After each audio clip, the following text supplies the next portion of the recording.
ఓం శ్రీ సద్గురుభ్యో నమః. ఈరోజు 24వ తారీఖు సోమవారం, జూలై నెల 2023వ సంవత్సరం. శ్రీ జిడ్డు కృష్ణమూర్తి గారు రచించిన కామెంటరీస్ ఆన్ లివింగ్ అనే పుస్తకంలో ఐడియాలజీ అనే సబ్జెక్ట్ మీద శ్రీ లక్ష్మీ మేడం గారు చదివి వినిపిస్తూ వివరిస్తారు.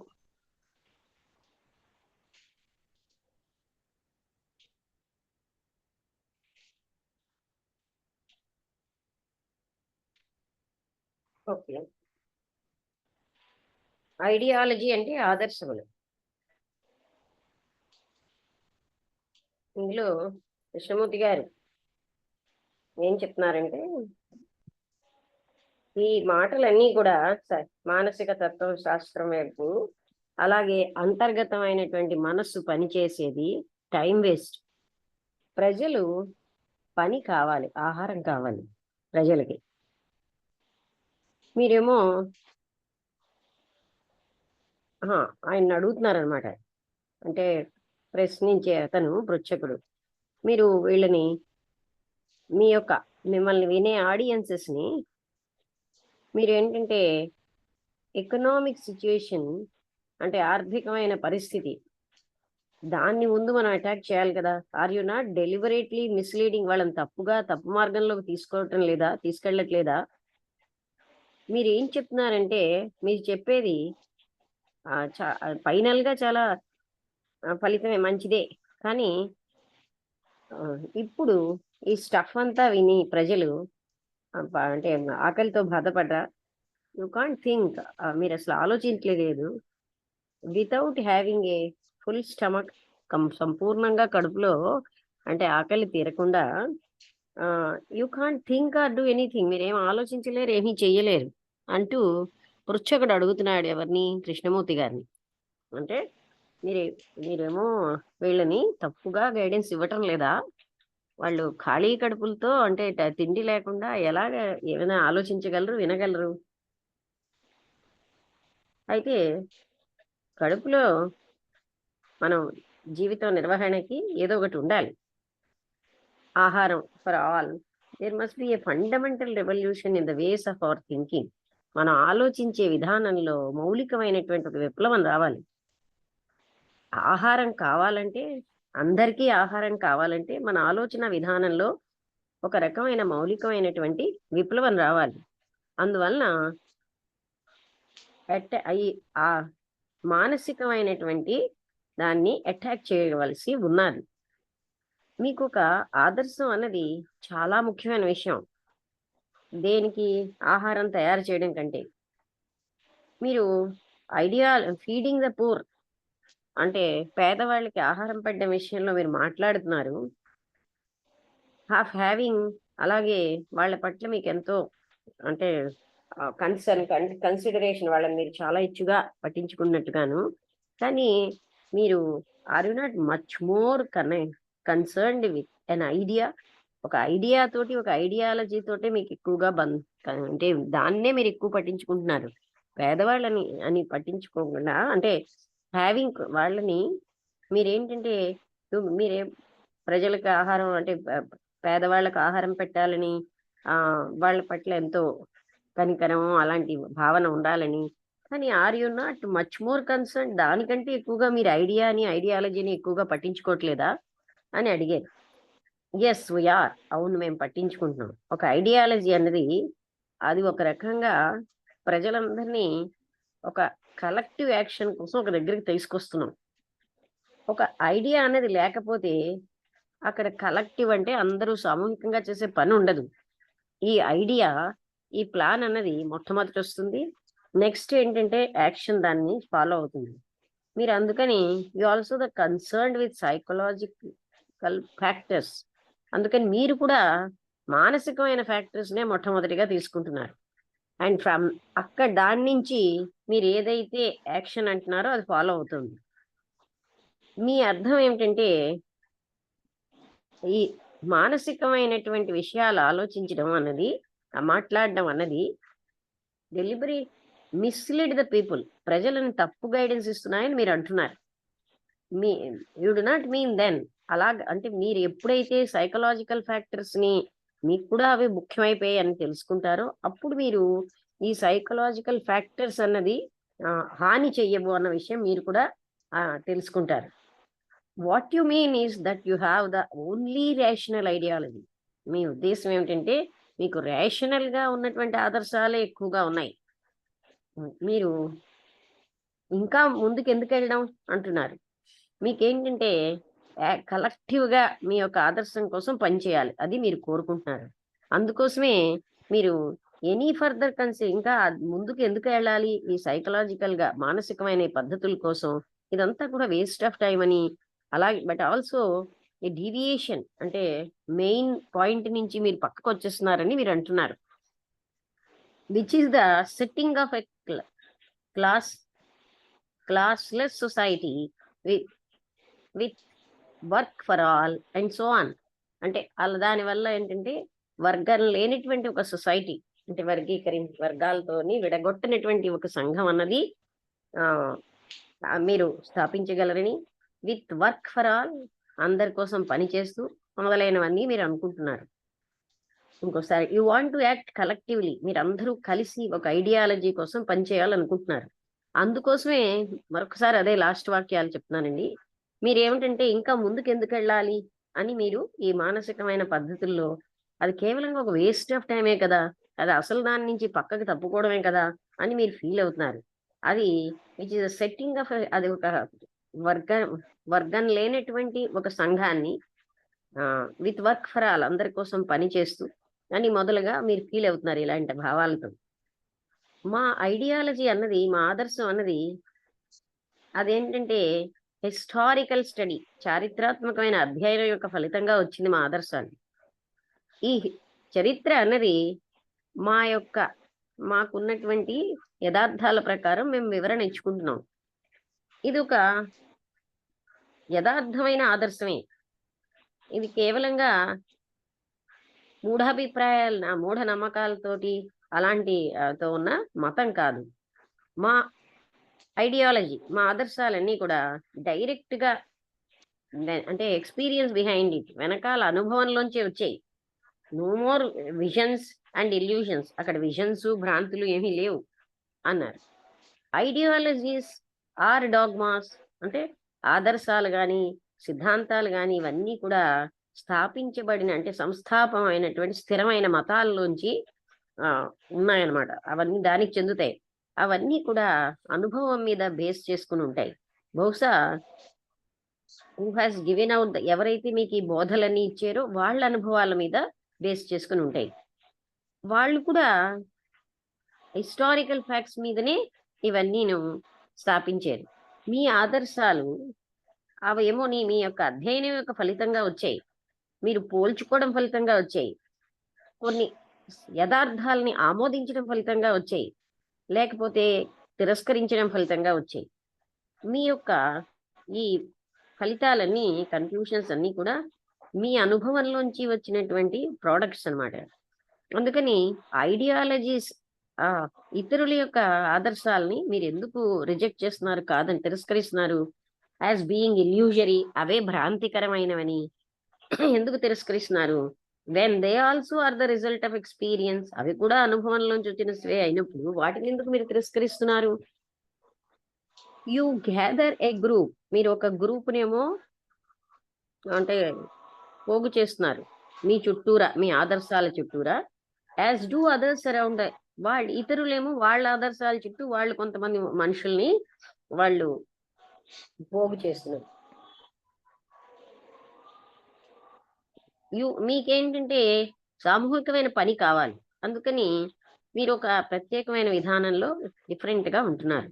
ప్రతి విషయంలో కూడా మీరు ఏదైతే కలెక్టివ్ యాక్షన్, సామూహికమైన పని అంటున్నారో అది కూడా ఒక ఆదర్శంలోంచే వచ్చింది.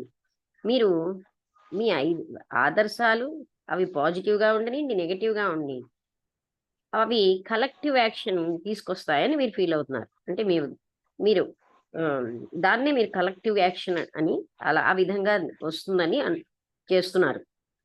ప్రతి ఐడియాలజీ కూడా మనకి వెనకాల ఉన్న అనుభవంలోంచి వచ్చింది. మీరు దాని refute the validity of their experience. అంటే ఇతరుల యొక్క అనుభవం యొక్క విలువల్ని మీరు వాటిలో ఉన్న మ్, మంచితనాన్ని విలువని మీరు తిరస్కరిస్తున్నారు. అదే విధంగా మీ యొక్క వ్యాలిడిటీ అంటే కూడా మీరు తిరస్కరించుకుంటున్నారు. అవన్నీ ఏం చెప్తున్నాయంటే మీ యొక్క పద్ధతి అది చాలా ప్రాక్టికల్ గా లేదు. అది మొని ఒక రకమైన బానిసత్వానికి దారితీస్తుంది. అందువలన వాటిని మీరు వార్ వార్ మాంగర్స్ అంటే యుద్ధాన్ని కోరేవాళ్ళుగా యు కాల్ దెమ్, వాళ్ళని యుద్ధాన్ని కోరేవాళ్ళుగా మీరు పిలుస్తున్నారు. అందుకని వాళ్ళ యొక్క పద్ధతి అన్నది తప్పనిసరిగా ఆర్థికమైనటువంటి డిజాస్టర్ అంటే డిజాస్టర్ అంటే ఇబ్బందులకే దారితీస్తుంది, అంటే కల్లోలాలకి. అందుకని మీరు both of you are concerned with the ideologies. అందుకని మీరు ఇద్దరు కూడా ఐడియాలజీస్ తోటే ఉన్నారు, నాట్ విత్ ఫీడింగ్ పీపుల్. ప్రజలకి భోజనం పెట్టాలి అంటే ఆహారం ఇవ్వాలన్న ఉద్దేశంలో లేదు, లేకపోతే వాళ్ళకి సంతోషం ఇవ్వాలని ఏం లేదు. మీరు ఈ రెండు రకాల ఐడియాలజీస్ కూడా యుద్ధంలో ఉన్నాయి. మనిషి అన్నవాడు ఇదంతా మర్చిపోతున్నాడు. మనిషిని మర్చిపోతున్నాం. అంటే నా ఐడియాలజీవే, నా ఆదర్శాలే ముఖ్యం. ఒక ఆదర్శం ఇంకో ఆదర్శంతో యుద్ధం చేస్తుంది. Man is forgotten to save man. మనిషి మనిషిని రక్షించడం మర్చిపోయాడు.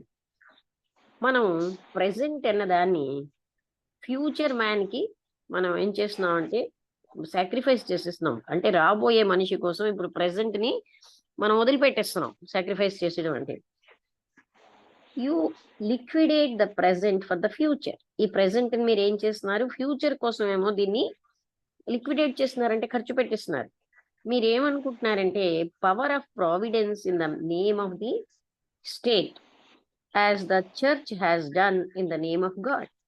అంటే చర్చ్ భగవంతుడి పేరుతో చేస్తున్నట్టుగా మీరు కూడా ఈ ప్రావిడెన్స్ అంటే ఒక రాష్ట్రమనా ఏంటి, ఒక పవర్ ని in the name of the రాజ్యం అంటే దేశం పేరుతో మీరు ఈ విధంగా పవర్ ని నమ్ముతున్నారు. ప్రావిడెన్స్ అంటే ఏంటి వసంతలత? కరెక్ట్ మీ ప్రావిడెన్స్ ఉన్నావా లేదా? వసంతలత లేదా? బాబాజీ గారు చెప్తాను. ఒకసారి చూడండి. ప్రావిడెన్స్ అంటే విధి కర్మ దైవ ఘటన పురాకృతం. బిజీయా? విధి కర్మ విధి. మీరేంటంటే ఈ రాజ్యం మీరేమో విధిని ఎక్కువగాను విధి యొక్క పవర్ ని ఎక్కువ నమ్ముతున్నారు. రాజ్యం అంటే స్టేట్ అని అంటే మన రాష్ట్రము రాజ్యం కోసం అని ఏ విధంగా అయితే భగవంతుడిని పేరుతో చర్చిలో వాళ్ళు అన్ని చేస్తున్నారో, భగవంతుడి పేరుతో డబ్బులు కలెక్ట్ చేస్తారు, ఏమేమో చేస్తారు. You both have your gods. మీ ఇద్దరికి కూడా భగవంతుడు ఉన్నారు. అండ్ మీ యొక్క పవిత్రమైన పుస్తకం కూడా మీకు ఉంటాయి. And your holy books. You both మీ ఇద్దరికి కూడా నిజమైనటువంటి వివరణ ఇచ్చే వాళ్ళు ఉంటారు, ఆ బోధకులు అండ్ అందరి ప్రీస్టులు అన్న వాళ్ళు.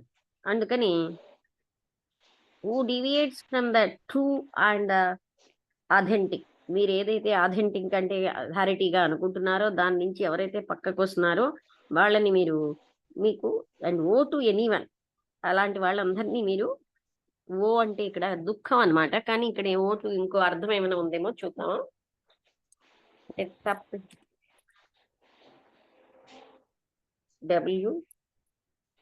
WOE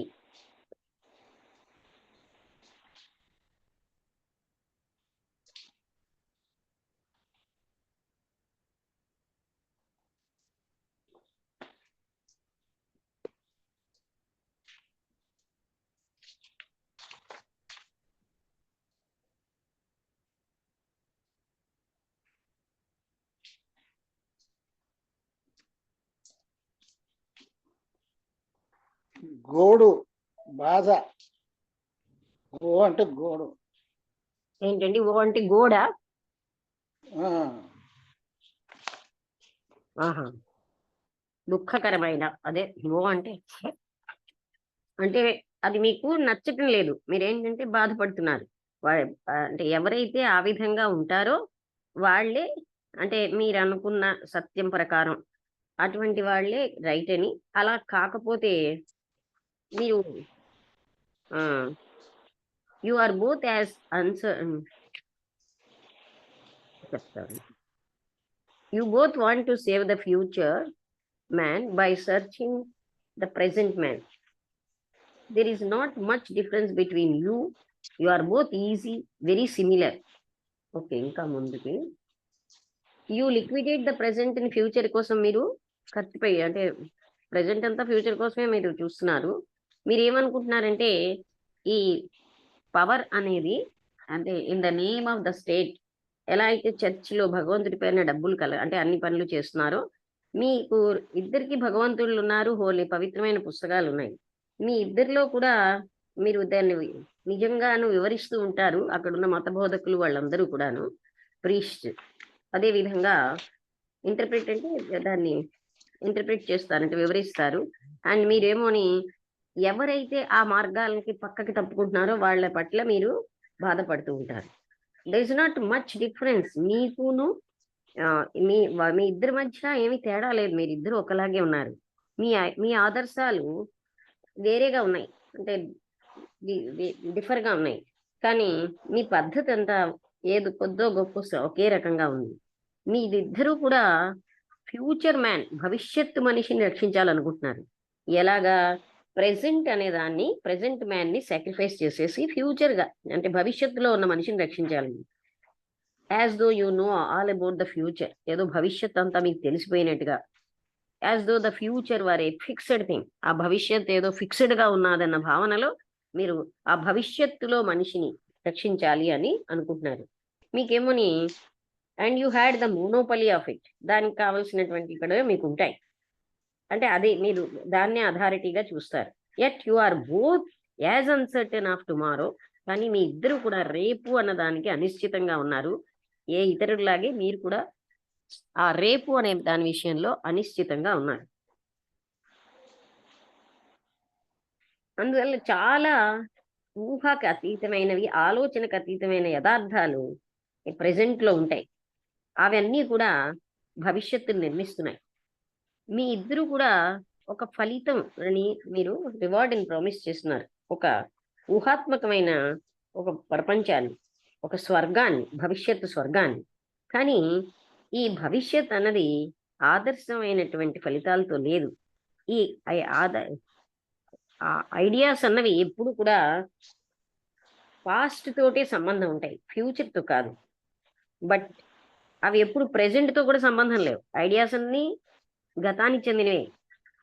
మీకేమో ప్రెజెంట్ కోసం మీకేమీ కూడా ఐడియా ఉండలేదు. ఎందుకంటే ప్రెజెంట్ అన్నది ఒక action. Only action there is. అదే మనకి ఉన్నటువంటి పని. ఆ మిగతా అన్నీ కూడా అవన్నీ నెమ్మది అయిపోతాయి, పోస్ట్ పోన్ చేస్తూ ఉంటాం. అందువల్ల నో యాక్షన్ అట్ ఆల్. అక్కడ ఏ యాక్షన్ లేదు. ఇది ఒక రకమైన యాక్షన్ అవాయిడ్ చేస్తున్నాం మనం ఫ్యూచర్ కోసం ఆలోచిస్తున్నాం. అంటే action based on an idea మీద ఆధారపడిన యాక్షన్ అన్నది అది గతానికి అవ్వచ్చు, లేకపోతే భవిష్యత్తు కావచ్చు, చెందింది అవ్వచ్చు. అదేమోని ఇన్యాక్షనే అంటే యాక్షన్ లేకపోవడమే. ఈ యాక్షన్ అన్నది ప్రెసెంట్ లోనే ఉంటుంది. నౌ ఇప్పుడే. ఐడియా అన్నది గతానికి చెందింది, లేకపోతే భవిష్యత్తుకి చెందింది. అందుకని ప్రెసెంట్ అనే దాంట్లో ఐడియాకి అవకాశమే లేదు. టు ఎన్ ఐడియాలజిస్ట్ ఆదర్శాలతో ఉన్న ఒక వ్యక్తికి గతం అన్నది భవిష్యత్తు అయిపోతుంది. అందుకని గతము ద పాస్ట్ ద ఫ్యూచర్ ఈ రెండు కూడా వాళ్ళకి అంటే గతము భవిష్యత్తు కూడా ఫిక్స్డ్ స్టేట్ అంటే స్థిరమైన స్థితులు అయిపోతున్నాయి వాళ్ళు. ఎందుకంటే ఆయన గతానికి చెందినవాడు లేదా భవిష్యత్తుకు చెందినవాడు. ఈ ఐడియాలజిస్ట్ అంటే ఎవడైతే ఆదర్శంతో ఉంటున్నాడో ఆయన ఎప్పుడు కూడా ప్రెసెంట్ లో ఉండడు. ఆయనకి లైఫ్ ఎప్పుడు కూడా గతానికి చెందిందే కానీ భవిష్యత్తుకి చెందిందే, ఏదర్ గతానికి కానీ భవిష్యత్తుకి చెందిందే, కానీ ఆయన ఎప్పుడు ఇప్పుడు అనే ప్రజెంట్ లో ఉండడు. ఐడియా అన్నది ఎప్పుడు గతానికి చెందింది. దాన్ని threading it's way through the present ద్వారా మనం ఫ్యూచర్కి వెళ్తున్నాం. అంటే ఐడియా ఏం చేస్తుంది, వర్తమానం ద్వారా భవిష్యత్తులోకి తీసుకెళ్ళిపోతుంది. ఒక ఆదర్శమైనటువంటి వ్యక్తికి ఈ ప్రెసెంట్ అన్నది ఒక దారి భవిష్యత్తుకి లాగా ఉంటుంది. అందుకని ఆయనకి అంత ముఖ్యం కాదు. అంటే ఈ ప్రెసెంట్ అన్న దారి నుంచి భవిష్యత్తుకి వెళ్ళిపోవాలి. ప్రెసెంట్ ఆయనకి అంత ముఖ్యం కాదు. ద మీన్స్ ఇక్కడ ఏ పద్ధతులు మనం తీసుకున్నాం మార్గాలు అంత ముఖ్యం కాదు, కానీ ఫలితమే ముఖ్యం. అక్కడ యూజ్ ఎనీ మీన్స్, మీరు ఏ రకమైన మార్గాలైనా తీసుకోండి ఫలితం కోసం.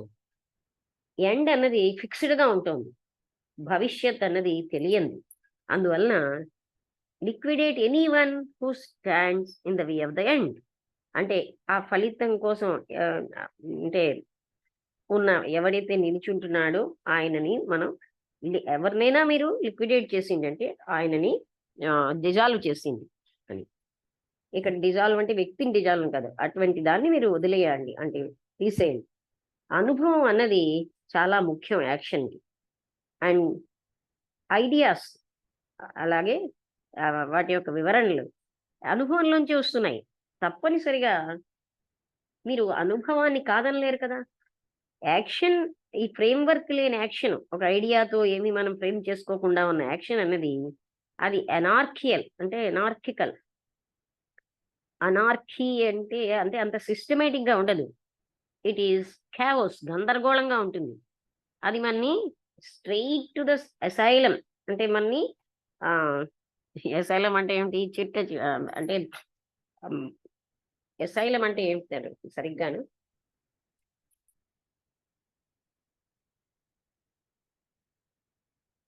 ఆశ్రయం అన్నాడు.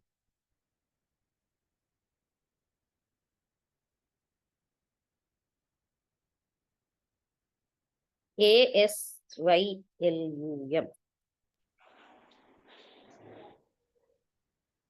మానసిక పిచ్చాసుపత్రి. ఆశ్రయం అనే ఉంది తెలుగు, అసైలం. నేను తెలుగు అసైలం అంటే ఏదో ఒక దాని ఆశ్రమానికి మిమ్మల్ని ఆశ్రయానికి తీసుకెళ్తుంది. అంటే మీరు దాన్ని శరణి జొచ్చుతున్నారు. ఇక్కడ ఏమంటున్నారంటే అనుభవం అన్నది యాక్షన్కి అవసరమే. అదేమోని ఐడియాస్, ఎక్స్ప్లెనేషన్స్ అవన్నీ కూడా అనుభవంలోంచి వస్తాయి ఆయన చెప్తున్నారనమాట. తప్పనిసరిగా మీరు ఎక్స్పీరియన్స్ని కాదనట్లేదు. యాక్షన్ అనేది ఈ ఒక ఐడియా అన్న ఫ్రేమ్ వర్క్ లేకపోతే అది అంటే క్లియర్గా ఉండదు, గందరగోళంగా ఉంటుంది. అది leading straight to the asylum కంటే ఏదో ఒక అలాంటి దానికి తీసుకెళ్తుంది. మీరేంటంటే అడ్వకేటింగ్ యాక్షన్ని అడ్వకేట్ చేస్తున్నారు without the cohesive power of idea అనే యొక్క దాని యొక్క కంబైనింగ్ పవర్ అన్నది లేకుండా మీరు యాక్షన్ కావాలంటున్నారు. How can you do anything without the idea? First idea అన్నది లేకుండా మీరు ఏమైనా ఎలా చేయగలరు అని అడిగారు అనమాట. అంటే మీరు చెప్పినట్టుగా ఈ ఐడియా, ఈ ఎక్స్ప్లెనేషను, ఈ ముగింపులు ఇవన్నీ కూడా అనుభవంలోంచి వచ్చినవి. అవి అనుభవం లేకపోతే అసలు జ్ఞానం అన్నది ఉండదు, జ్ఞానం లేకపోతే యాక్షన్ లేదు.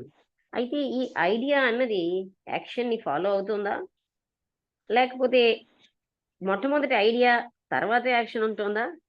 మీరేం చెప్తున్నారంటే అనుభవం మొట్టమొదటి ఉంటుంది, ఆ తర్వాత యాక్షన్ ఉంటుంది అనేసి చెప్పారు. Is that it? అదేనా మీరు ఎక్స్పీరియన్స్ అంటే మీ ఉద్దేశం ఏమిటి, మీ అర్థం ఏమిటి అని అడిగారు. అంటే ఆయన చెప్తున్నారు ఎక్స్పీరియన్స్ అన్నది జ్ఞానం, గురువుకి ఉన్న జ్ఞానం, లేకపోతే ఆ రచయితకు ఉన్న జ్ఞానం, లేకపోతే ఒక విప్లవకారుడికి ఉన్న జ్ఞానం. ఈ జ్ఞానం అన్నది which has gathered from his studies, ఆయన యొక్క అధ్యయనంలోంచి కానీ అనుభవంలోంచి కానీ ఆయన పోగు చేసుకున్నది. ఎయిదర్ హిజ్ ఓన్, ఆయనకి తనది అవ్వచ్చు జ్ఞానం, లేదా ఎంతో మంది ఇతరుల జ్ఞానం కూడా అవ్వచ్చు. ఈ జ్ఞానం లేకపోతే ఈ అనుభవం, ఈ ఐడియాస్ ఇవన్నీ కూడా నిర్మించబడ్డాయి. ఆ ఐడియాల ఆదర్శమైనటువంటి ఆ నిర్మాణం ఎప్పుడు కూడా యాక్షన్ వైపు దారితీస్తోంది అన్నాడు. అయితే అనుభవం కేవలంగా అక్కడ క్రైటీరియావా, ముఖ్యమైనదా? అదే నిజమైనటువంటి మెజర్మెంటా, కొలత? మీరు ఎక్స్పీరియన్స్ అంటే మీ ఉద్దేశం ఏంటి? మీ అర్థం ఏమిటి? అవర్ టాకింగ్ టుగెదర్, మన ఇద్దరం కలిసి మాట్లాడడం అన్నది ఒక అనుభవమే. మీరేమోని ఒక ప్రేరణకి రెస్పాన్స్ ఇస్తున్నారు. అదే విధంగా ఈ రెస్పాన్స్ అన్నది ఒక సవాల్, అదే మన అనుభవం. ఛాలెంజ్ ఈజ్ ఎక్స్పీరియన్స్, అదే మన అనుభవం కాదా? ఈ సవాలు, దాని యొక్క రెస్పాన్సు, ఇవి మన ఏంటంటే స్టిమ్యులేట్, అంటే మనని సైమల్టేనియస్, ఇవి ఒకేసారి వచ్చేటటువంటి పద్ధతులు. ఒకేసారి ఛాలెంజ్ రెస్పాన్స్ ఉంటాయి. They are a constant moment, అవి నిరంతరంగా జరుగుతూ ఉంటాయి మన యొక్క ఫ్రేమ్వర్క్ లో, మన బ్యాక్గ్రౌండ్ లో. It is the background that responds to challenge. మనకున్న బ్యాక్గ్రౌండ్ అంటే గతంలో ఉన్న గత జ్ఞానం అంతా కూడా మన ఏంటంటే ఛాలెంజ్ కి, సవాల్కి రెస్పాండ్ ఇచ్చేటట్టు చేస్తుంది. ఈ రెస్పాండింగ్ అంటే దానికి ఇలాంటి ఆన్సర్ ఇవ్వడం ఒక సవాల్కి, అదే మన అనుభవం అంటున్నాం కాదా అంటున్నారు. ఈ ఈ రెస్పాన్స్ అనేది మన బ్యాక్గ్రౌండ్ నుంచి ఒక రకమైన, ఆ బ్యాక్గ్రౌండ్ అంతా కండిషనింగే, అంటే మనం కండిషన్ అయిపోయి నిబద్ధతతో ఉంటున్నాం. ఈ ఎక్స్పీరియన్స్ అన్నది ఎప్పుడు కూడా కండిషన్ అయిపోయి ఉంటుంది. అందువలన దెన్ ఈజ్ ఐడియా, అదే విధంగా ఐడియా కూడాను.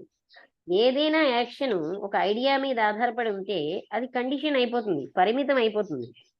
అనుభవము, ఐడియా, ఇవి ఒకదానికొకటి in opposition to another experience, మరొక అనుభవానికి వ్యతిరేకంగా ideas does not produce synthesis.